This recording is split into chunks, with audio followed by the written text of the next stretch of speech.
Magadi mama. Ndinofara Prophet magadi. Munofarira zvipoko here? Kwete Prophet. Ah? Kwete handizvifariri.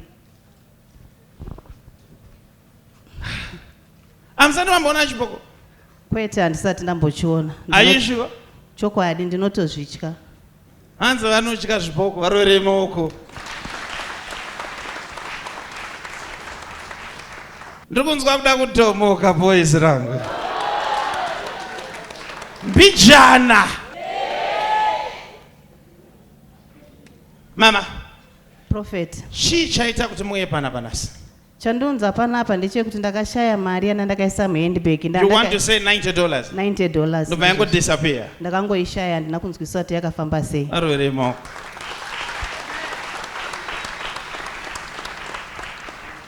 Kuna mumwe murume wainzi Nicodemus. Wakaenda kuna Jesu neusiku.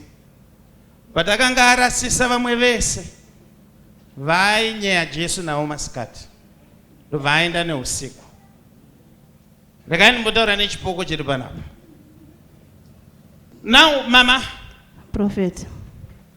Is it true kuti pane murume akashaika neaccident? Murume wangu akashaya neaccident. Ndobva achikoka musana. Aibva kunoviga mai vake. Ndobva aita 3 months achikoka musana ndobva atoshaya. Okay. Musi wamakatizira murume wenyu pane zvishamiso zvakaitika paupenyu hwenyu. Ichokwadi ndakamuka ndakagerwa musoro apa pakati pemusoro. Nanhasi hapameri bvudzi. Hapamberi bvudzi? Bvudzi racho takatotarisa magumbezi ndakarishaya ndopandakabva ndatanga kubuda mututu. Ipapo ndakangogerwa. But pane maki yandiri kuona pazamu rekuleft.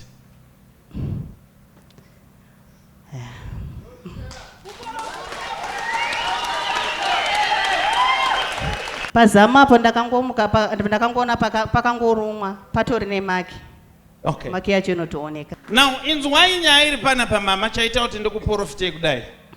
Inyaya yekuti imimi muri tsotsi.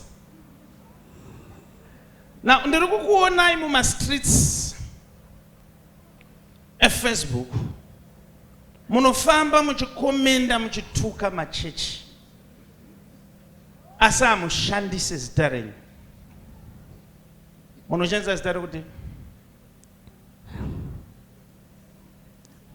Ndoshandisa zita rekuti matosi enjiva. Matosi enjiva. Chokwadi. Ndozvakaita matosi enjiva here.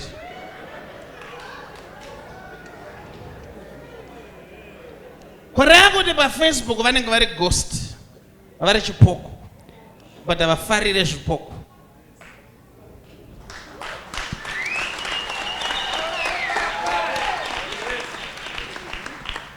Iko zvino izvi ndiri kuoneswa mama, pane mumwe munhu waMwari wamaitukirira nenyaya yestadium.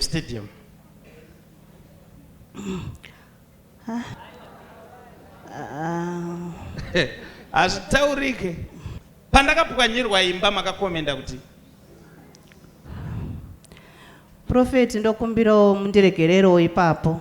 Ndakaereka nawo ndangotaura usina kunaka. Ndakangotiwo ko ivo Prophet munhu waMwari vakatadza nei kuoneswa kuti vachapasirwa imba. Ndiregererewo ipapo munhu waMwari. But kahezvo mauya mashaya 90 mari.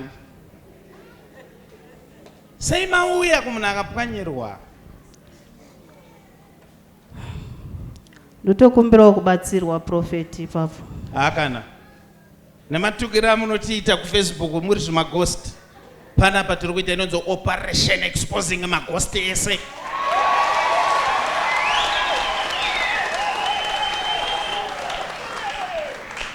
Hatidi mukomana anoti inini mwana ndomuda asi mukadzi handidi. Kana watoda mwana ibvo wada zvese. Handidi munhu anofarira Mwari wangu asingafarire neni waanoshandisa. Kana wada Mwari ibvo wadawo neniwo ndinoshandiswa naMwari. Ndodambudziko raminaro rekuti munomhanya muchikomenda muchilaika yezvo vari pano vamughost amatosa.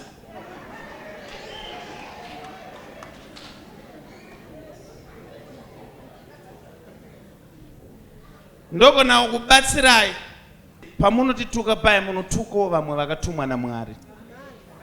Kana munhu achinge aita project yake avaka stadium yake neine hakuna kumhanya kunokomenda zvinhu zvausingazivi. Ngatitendei zvaitwa nevana vevamwe.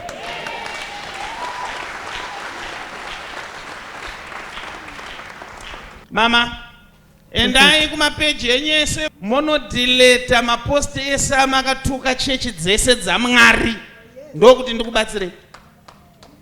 Kati kukuproverai kuti ndatumwa naMwari. Endai kumba kwenyu.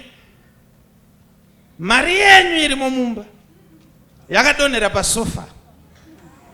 Kana matora mari yenyu muchadzoka pano. But chekutanga kana ndisina kuona post yenyu yamakaposta imimi muchiti wedu ndina matosi enjiva. Ndaituka machechi asi ndatendeuka. Musadzoke yenyu pano. Ndai munogara pasi. Ara basa rekuti tuka isusu.